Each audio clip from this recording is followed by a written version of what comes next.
ஈரோடு மாவட்டம் சோலாரில் 951 கோடி ரூபாயில் முடிவுற்ற 559 திட்டப்பணிகளை முதலமைச்சர் மு க ஸ்டாலின் தொடங்கி வைக்க உள்ளார். கூடுதல் தகவலுடன் இணைகிறார் செய்தியாளர் குருசாமி. குருசாமி, விவரம் என்ன?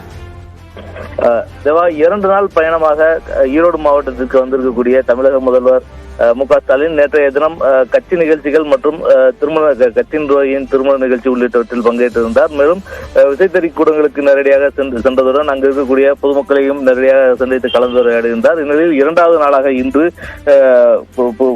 புதிய சோலார் பேருந்து நிலைய வளாகத்தில் நடைபெறக்கூடிய அரசு விழாவில் தமிழக முதல்வர் மு க ஸ்டாலின் அவர்கள் பங்கேற்றிருக்கிறார்.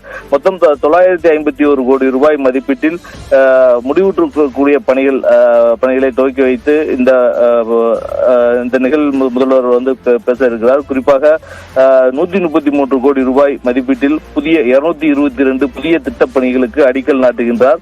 இது தவிர 287 கோடி ரூபாய் மதிப்பிலான நலத்திட்ட உதவிகளை மொத்தம் 50,088 பயனாளிகளுக்கு அந்த உதவிகளை முதல்வர் நேரடியாக வழங்கி விழா உரையாற்றுகின்றார்.